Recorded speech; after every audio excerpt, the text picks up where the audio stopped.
Bismillahirrahmanirrahim. Assalamualaikum warahmatullahi wabarakatuh. Hi, my name is Putera Adha bin Hamad Nomimba. I am from section 711. Today, I would like to conduct a video sharing about bullying.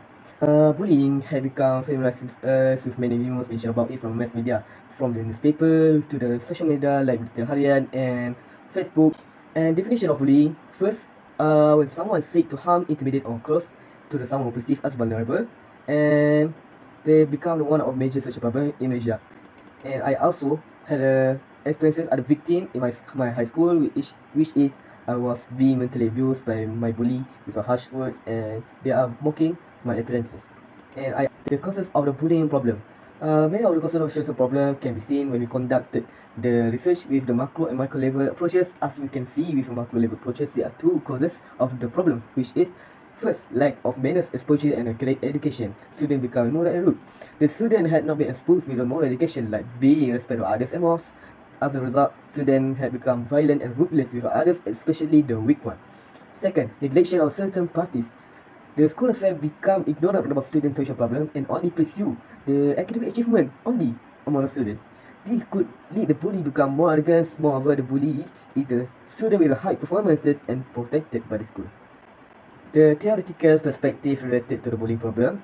According to the sociologists, conflict perspective or social conflict theory happen when first, people compete with each other because of limitation that society had offered. Second, to spread domination over the weak, which is involved wealth, fear, and power. In this scenario, bullying happens when someone with more power would like to trample the weak one to maintain his influence or power.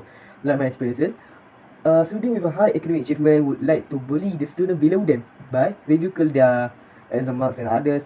So, to split fears among students to the bully thus become the influential in the school. And then the solution of the bullying problem.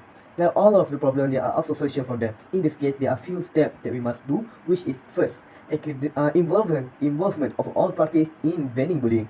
All society members are responsible to stop bullying. Like example, when someone saw the bullying occurs, he or they must immediately contact the authority like police or school affair, so unwanted thing could have been avoided. So society members also must to spread awareness among the society members about bullying and its bad consequences to society.